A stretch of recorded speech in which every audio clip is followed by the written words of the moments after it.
Welcome to Class 4 review on functions and modules.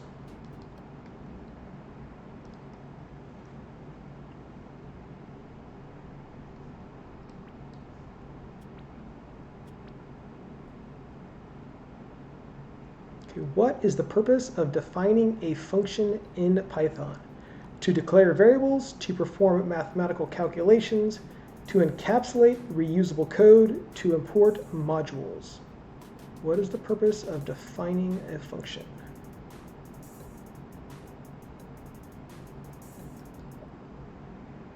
All right, it's to encapsulate reusable code.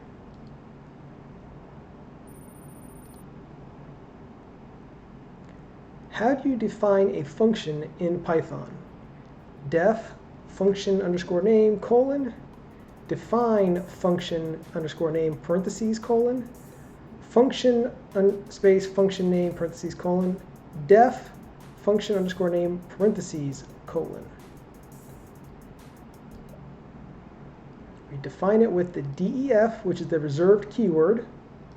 Then we give it our function name that we care about, followed by the parameter list that's going to be accepted by that function. In this case, it's empty, so you just do open, close parentheses, and you end it with a colon. That's the function definition. Question number 3, how do you call a function in Python? Using the keyword run, using the keyword call, by typing the function name followed by parentheses, by typing the function name followed by a semicolon.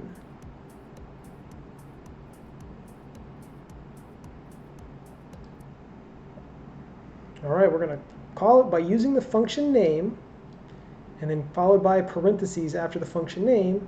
And then if there's any parameters we're going to pass into the function, the parameters go in between the open and the close of the parentheses. All right, question number 4. What are function parameters in Python? Values returned by a function, inputs passed to a function when calling it, variables declared within a function, functions defined inside of another function.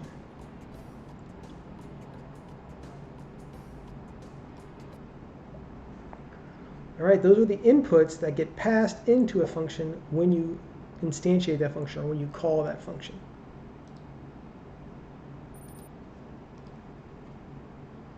How do you pass parameters to a function in Python?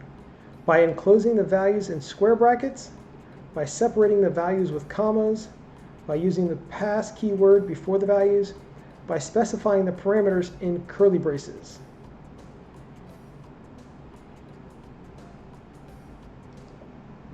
So if you're going to pass multiple values into a function, they must be separated by commas, and we put them in between the open and close parentheses for the definition of the function.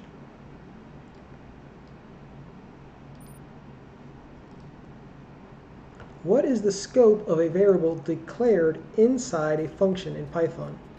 Local to the function, accessible only within that function.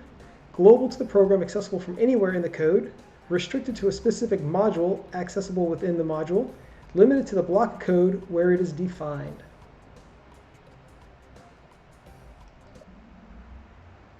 All right, so it is local. If you define it in that function, it is local to that function. And anywhere in that function it is accessible. All right, question number 7. What is the purpose of importing modules in Python?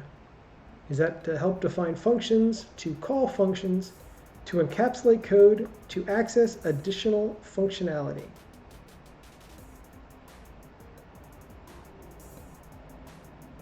Pick the best answer.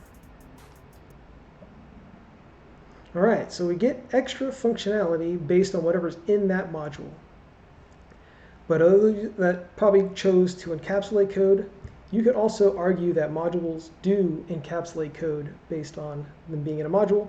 But really, the main goal is to add that additional functionality into your code. All right, question number 8. How do you import a module in Python? We use the import space module name, import parentheses module name, use space module name, use space module name with parentheses.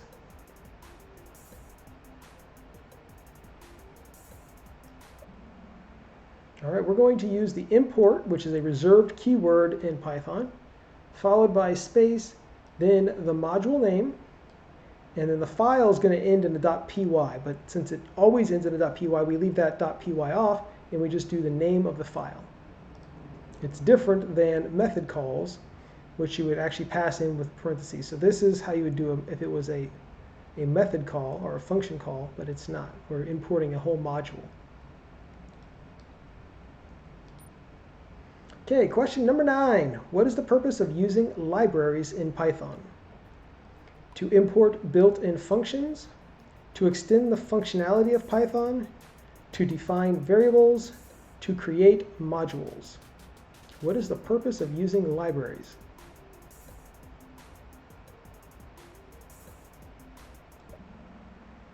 All right, we're going to stand on the shoulders of giants. I know I've said that saying a lot, but yeah, we are. We're using other people's code that they've already done a significant portion of what we're trying to do. They give us the 90% solution, and then we do that last 10% customization for our specific needs. So whenever we're using a library, we're using pre-written code that gets us 90% solutions. All right, question number 10. How do you alias modules during an import in Python?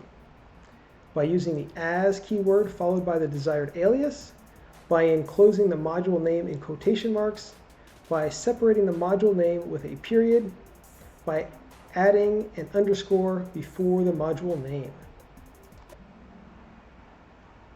Yep, we're going to use the as keyword. That was probably not enough time to read all those answers, but yes, the as keyword followed by the desired alias. So for instance, NumPy, I would say import NumPy space as np. And then in my code, I reference it by using the np reference. All right, last question. I'm getting my hands on keyboard and learning a lot in this class. Well, I hope the answer is yes. And I hope it's yes and programming is awesome. But there are other ones of you out there. Hopefully you are enjoying it and learning it. If not, by all means, go back through, watch the videos again, or find some other resources to expand your knowledge.